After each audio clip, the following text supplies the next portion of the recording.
Hi, everyone, and welcome for joining me today. I'm Jolyn, real estate agent with Schmidt Realty Group, and I'm just going to switch to our screen share because today we're talking about adult bungalow villages and things to consider if you're thinking of buying an adult bungalow village. It's not the same as buying a standard home. There's some definite considerations to take into your decision making. So I'm just going to start to share the screen here.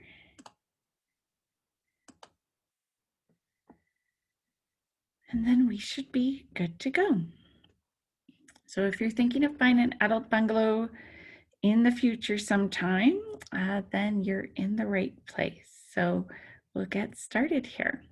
So for those of you that don't know who I am a licensed real estate agent. I do work with buyers and sellers, and I'm also a seniors real estate specialist, which means my specialty is working with 55 plus housing options or choices for those in later stages of life. I previously was a registered nurse and home care case manager, and then I moved into seniors housing. So I've worked with older adults all of my career over 25 years and moved into real estate because as our population is aging, there is a huge need for real estate agents to be a lot more knowledgeable. So I work with those that have some significant health impairments, that are looking at accessibility needs, that just need someone to coach them more along the process because these are big changes and big transitions that usually happen in this sector of our life. So that's kind of my background. I also own Edmonton 55, where I help individuals navigate housing choices. So today we're going to talk about the different types of adult bungalow villages, types of communities you can see. For the condo type bungalows, understanding unit factors and condo fees, reserve funds and special assessments, and condo document review. And then really understanding what the buying process looks like. So let's talk about the types of adult bungalow villages. So generally, you're going to see most often bungalows simply because most services are on one level. So there are occasionally some of townhouse villages that might be a two-story townhouse. You might see carriage homes, which is a home on top and a home on bottom. But typically you're going to see bungalows, typically anywhere from 20 to 60 bungalows in a complex, and they might be detached, meaning they're standalone, or they might be attached. So they might be a half duplex, they might be a triplex, they might be classified as a townhouse. And because there's so many different forms of these, it can get kind of hard to search for them. Most people will tell me, well, we know what we're looking for. We're looking for a bungalow village, but we've only found 2 in the area that we're looking for. And it's because it can be townhouse, it can be triplex, it could be fourplex, it could be half duplex. There's so many formulations of these that it kind of can get a little bothersome to find. But then there's type of ownership. So there is bungalow villages where you own your specific property, but the development is managed under a homeowners association, so an HOA. And then most are managed as a condo complex. So I have seen some bungalow villages that manage like a conventional condo, in that there is a lot of common space and a lot of property owned by the condo association, including usually the exterior of the home. And then you own the inside of the unit.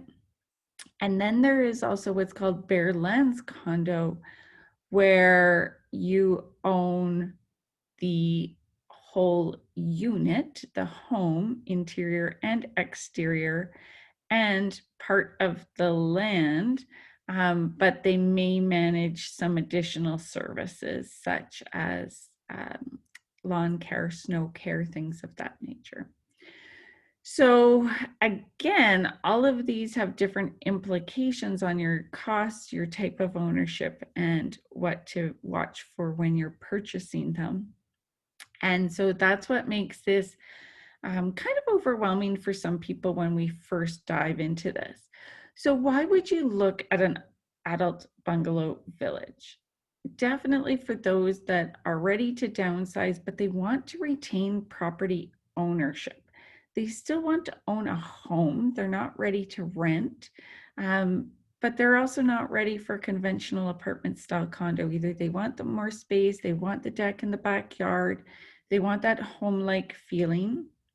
The other reason to look into an adult bungalow village is the sense of community, because many of these villages are age restricted, whether it's 18 plus, 40 plus, 50 plus, 55 plus. You tend to develop a sense of community. Everybody knows everybody. You're going to see each other out and about, and you may actually have a lot of social activities depending on the community layout. Many villages are quite social amongst themselves, so it's nice to have those peer relationships, those friend relationships in the same age group as you, while having that sense of ownership. Often for the easier lifestyle, one, most times all your services are on a main floor. And so for aging in place, we look for full laundry, full bathroom, full kitchen, living room, and sleeping area all on the main floor. But also many of these villages take care of the snow removal, the lawn cutting and management. So that it's an easier lifestyle. You can focus on just living and enjoying your home. And then there's that sense of shared maintenance costs, whether it's siding, roofing, the grounds, whatever that may be, you're kind of sharing that cost with that village. So as you look at villages, not only is there different types of villages, but there's different types of community. And so by community, we're talking about what does that village offer? So you're going to see some villages that are just the homes themselves. There is no amenities, there is no common area. You're going to see some that have a shared outdoor space. So they might have a courtyard, they might have a picnic area, they might have a fire pit and gathering area outside that you can either use on your own or that the group will use to congregate for meetings and just social activities. And you may find some villages have actually a social center or community hall or a recreation center right usually at the entrance or middle of the complex.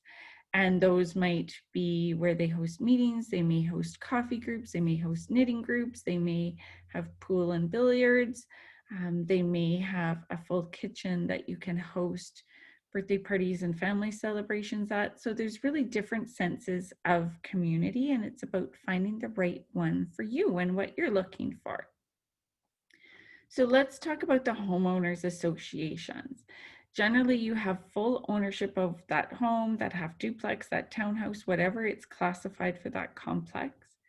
Some HOAs will manage lawn maintenance and snow removal. Some HOAs will manage things like paving of the road, paving of sidewalks. I've seen a couple where they manage siding or shingles, but it's definitely a lot less formal structure than a condo association.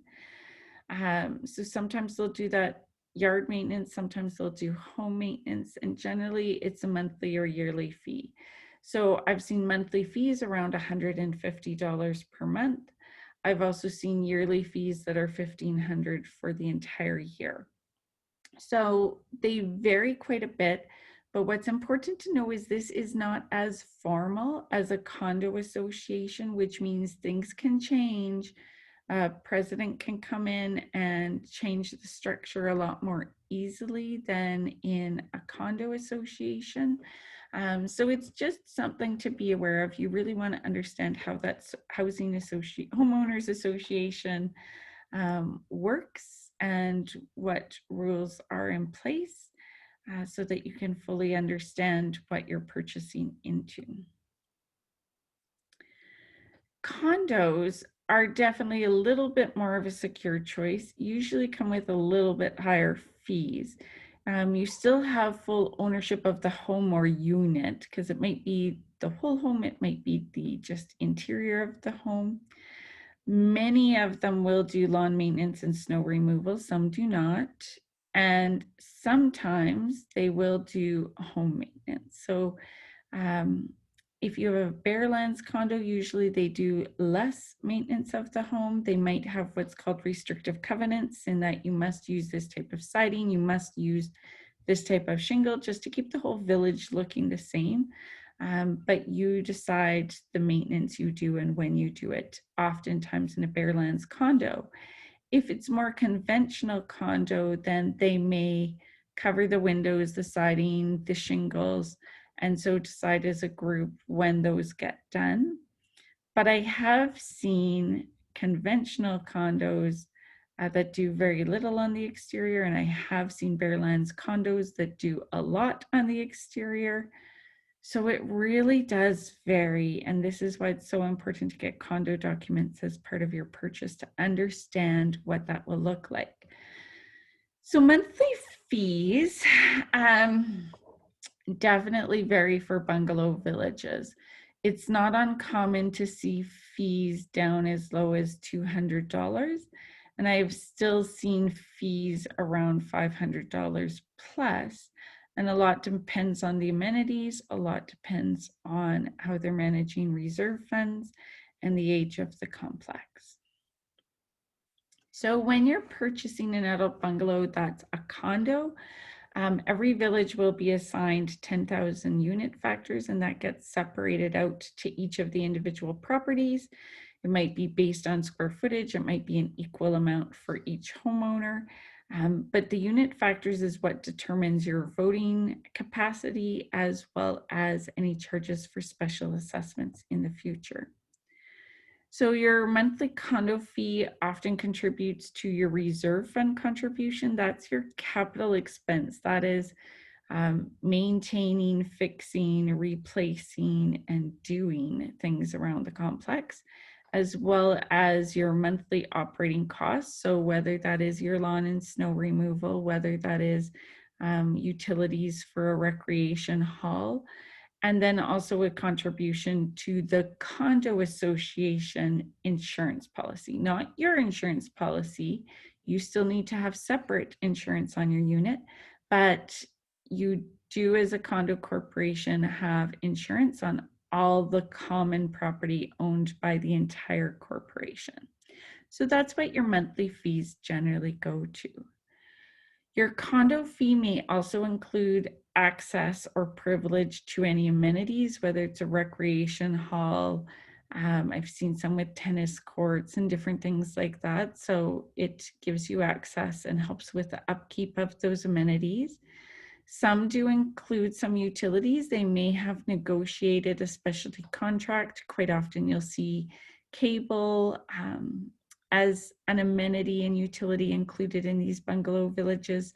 Usually you're still managing heat, water, electric on your own. And you want to evaluate how frequently they increase their condo fees, just because that's good historic knowledge to know, have they got it very well managed so that they don't need to do frequent increases, or are things kind of always changing and they need to frequently do increases? Your reserve funds, as we mentioned, is the bank account that holds all the capital costs, so the exterior costs, the repair, the maintenance, and such. So every condo association, whether it's a bungalow village or a high-rise condo building, needs to do a 5-year reserve fund study every 5 years, and a structural engineer generally will indicate what needs to be repaired and fixed in the next 5 years and what that cost could be. And so the condo board should be able to plan and prepare for those expenses within their condo fees. If they cannot, within their condo fees, have enough in the bank to pay for those repairs and maintenance, they may have to call for a special assessment. And these may be additional expenses that have been approved by the condo board. and it is assigned to the property based on your unit factors. So everybody might get the same special assessment, or depending on the square footage of your unit or other criteria, everyone may be paying a slightly different amount. And it is important to understand, if you're purchasing a condo, you can purchase special assessment insurance, which will provide you some protection for really big special assessments, usually on the mechanical systems or structure of the homes. So when you're part of a condo association, they are legislated to hold an annual general meeting once a year. That's a very big meeting. There's a lot of decisions that can only be made at an annual general meeting. And then most have a monthly board meeting, but depending on the complex, they may meet every couple months, they may meet every 6 months. It depends on that condo, how they want to run it. When you're working with a homeowners association and HOA, they're not always legislated to the same degree. They should have some regular meetings, but you might find it to be a little bit haphazard. The nice thing about being involved in a condo to purchase is that part of your offer to purchase is review of condo documents. So it's a long list of documents that the seller must provide to you that has financial statements, reserve fund statements, the bylaws, which are the rules and regulations. You get notes of the last 12 months of board meetings, so you can see kind of what's been going on, any issues, has the board been quickly managing any concerns that come up, and things of that nature. So you get to review those and can decide to purchase or not purchase based off of that. In terms of buying an adult bungalow, there's many ways you can go about it. You can do what's called sign calls. So as you find a village, call the listing realtor, ask to show it and view it. But you need to remember that they are representing just the seller at that point. And so there is information that they do not have to share with you. They do not need to point out things that are in your best interest to know about, because they are representing the seller's best interest. So I always suggest to buyers, get your own independent agent. They'll sign an exclusive buyer representation. That means you get their loyalty, their confidentiality, and their fiduciary legal duty to look out for your money, which is so important. They'll set up search criteria of what exactly are you looking for. And this is especially helpful if you have no idea what you're looking for. It's a really great exercise that I go through with my clients to help narrow down the options for you. We generally do what we call a big day out, where we go to see 3 to 6 usually in a day. And that way you can kind of see them back to back and kind of rank 1, 2, 3 where they sit for you, and be able to compare while everything's fresh in your mind. And an independent realtor is also going to be able to submit your offer, but help you write and craft that offer, looking out for your best interests and negotiate that. So the other benefits of working with an agent is really the neighborhood knowledge, knowing the area, knowing the complex, especially if they've worked with it before, and also marketing knowledge. What has the listing realtor representing the seller said in their listing that is something we need to know of or be aware of? What do we need to watch in photos so that you know what you're viewing before you view it? And really, you're hiring an agent to work out the strategy and negotiation, because that's the piece that makes or breaks a deal. And you get guidance every step of the way. So let's chat about what a typical sales process looks like to buy an adult bungalow village. So a listing's going to go live. The owner's going to have showings. Somebody's going to submit a purchase contract, also known as the offer. At that time, the two sides are going to negotiate the price, the conditions, and terms of that offer. And once they're done negotiating and get to an agreement, it's considered a pending contract. It is considered up for conditions to be reviewed, usually financing and property inspection. Once the conditions get removed by the buyer, then the property is considered sold. but there's still maybe 30, 60, any other number of days until you actually take possession. So that section in the middle from the offer to condition removal can often only be 5 to 10 business days. A lot happens in a very short time. A lot happens super quickly. And that's where you really want a professional that's going to make sure you haven't missed anything and addresses all the issues along the way for you. So let's look at your timeline. You're looking at buying an adult bungalow. You know, I know we're kind of past in the year, but I love using this timeline that you want to move by September. A lot of people want to move by fall.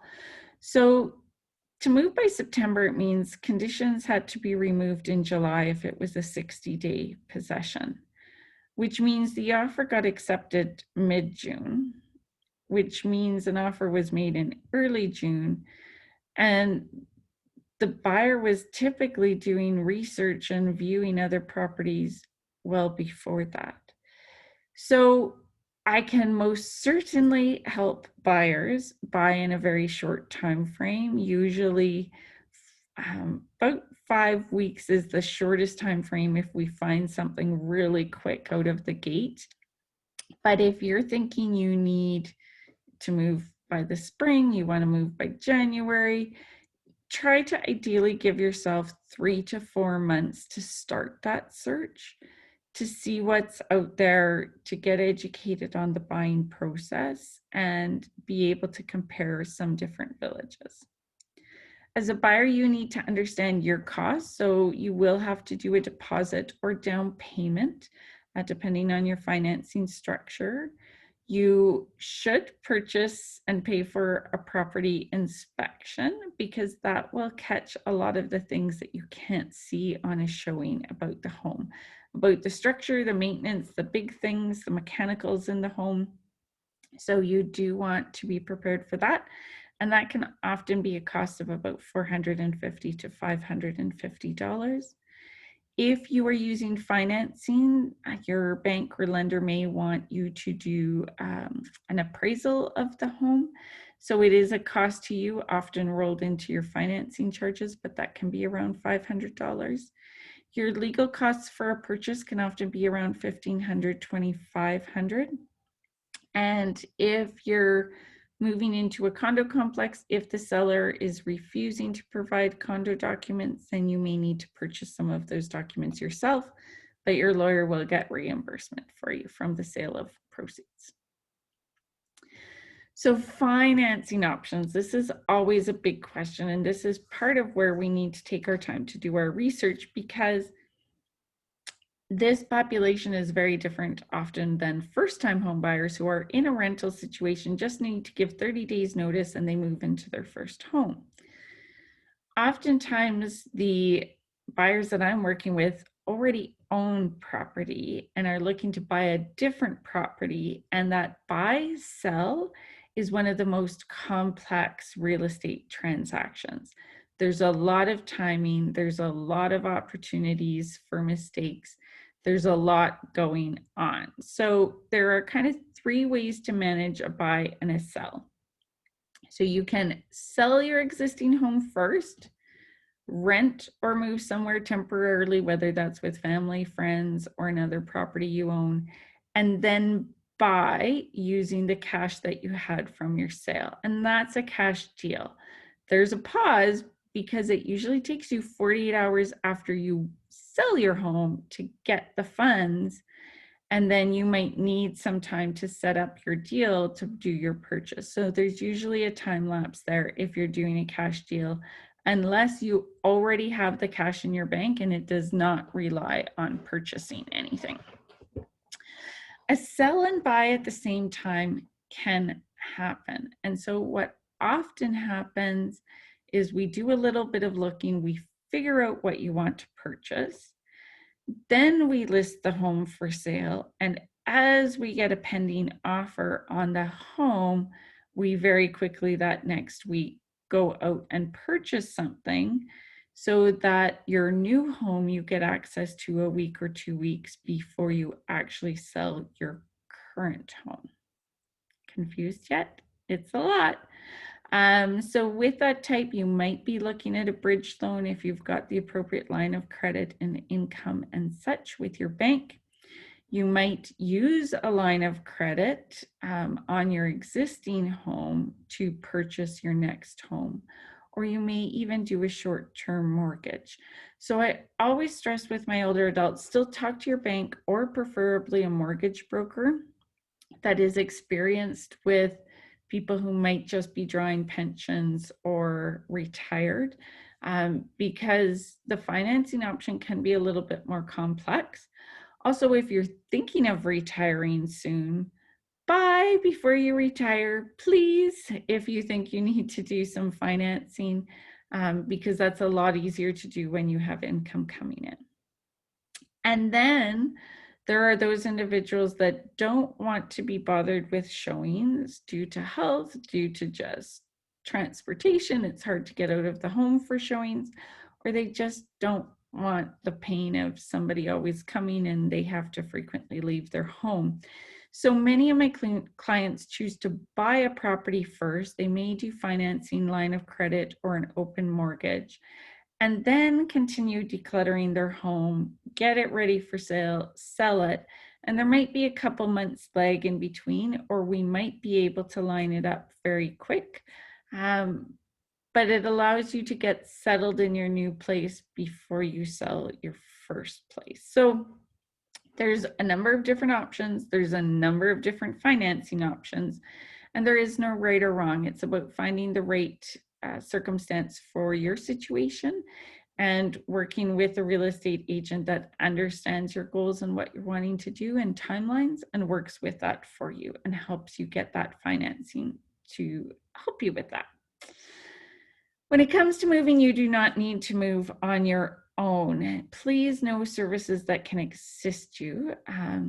I just had a client the other week say that they couldn't move in winter. And when I questioned them more, they're like, well, moving companies don't work in the snow. It's too slippery. Yep, moving companies work all year round. Many of them prefer the winter months because it's easier to dress up warm than battle plus 30 when you're doing really physical work. So moving companies work all year round. There's nothing to stop you from moving in winter because you're going to be sitting back watching. You're not doing the active moving. And there's also senior move managers. So they help with fully packing, moving, and then unpacking in the new home. And they're awesome because in a matter of 48 hours, everything is done. And it's kind of a big relief and great for those that either don't have a lot of energy, have some health issues, or just really busy professionals that can't spend weeks or months getting their new home set up. Professional organizers can help you in the downsizing. So oftentimes in this stage of life, we're moving from a larger home to a slightly smaller home, and juggling the furniture and what can fit and what can't fit can be difficult to manage. So professional organizers can help you with that downsizing process so that you're not trying to fit too much stuff into your new home and struggling with space. And then there's lots of storage and packing solutions. There's bin removal. There's lots of places to donate items you no longer need. So it's important to understand all these services and how they can help you prepare for a move. Now, this is my top secret tidbit. If you are looking for an investment opportunity, adult bungalow villages are where it's at. So I kind of laugh at all the investors these days building the tall, skinny homes in the older neighborhoods with the large yards, because our population is aging dramatically. Our number of families is falling significantly, and buying an infill, it is going to be hard to sell those 3-story infills in the next 20 years. With an aging population, no one is going to want to walk up 3 flights of stairs to their bedroom. However, in adult bungalow villages, a lot of these were built in the early 80s and 90s. That's when they became most popular. Many have been original owners still. Many have not been renovated or updated, so it's quite common that you're going to find these homes fairly dated looking. There are some that have been renovated, there are some that are newer complexes, but you definitely have to do your research. But most people moving out of them are not in health situation or capacity to do massive renovations. Most of the people moving into them are not in the position to do renovations. So if you are over the age requirement of the building and you can purchase an adult bungalow to renovate, it's a great investment opportunity to flip that home and sell it, because many of our baby boomers want a completely renovated home, but not willing to put in the work themselves. So if you're perhaps into those early age groups and you're not ready to purchase an adult bungalow to live in, it's a great investment opportunity for you. I do stress with adult bungalow villages, even if you only have one car, try to purchase a double car garage, just because it is going to be far easier to sell in the future. The single car garages, at least at this time, do take a significant amount of time to sell. So you want to be careful with that purchase. And whether you're going to flip or renovate it, you want to make sure that you can get the value out for the quality of renovations you're doing. So plan your renovations carefully. And then the other trend that I'm seeing of investors is to purchase an adult bungalow, rent it out, and then move into it in 10 or 15 years when you're ready. And so even if you're not ready quite yet, the nice thing is you can take the time to find the right village for you that you want to live in the future, purchase it, but rent it out for the meantime, because there is a large portion of our aging population that isn't in a position to purchase a home, but is happy to rent in an adult bungalow village. And oftentimes, I'm going to say often, but not always, an older adult renting can be a little bit easier on your home, generally not the parties. You do have to watch for cleanliness and hoarding tendencies and mental health issues, but generally it can be a really good landlord rental situation when you're renting to someone who is older. So that's my tip. If you're looking for sort of what's next hot in investing, it may be adult bungalows. You can be ahead of the trend. So for those that are thinking of getting started and wanting to look into adult bungalows, definitely I can help you set up a search website that's going to filter out all the adult bungalow villages that work for you. And we're going to do a search in a way that pulls out both homeowners associations as well as condo types, unless you know there's one specific one you're looking for. We'll work on figuring out your timeline. We'll figure out the best plan in terms of that buy and sell option for you.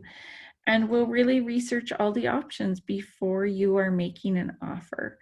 And really, I'm here to make sure that you can buy with confidence. You stay in full control of the decision making along the way, but you've just got helpful assistance to give you guidance and keep you on track. So I have a little bit of the benefits of working with me as a buyer.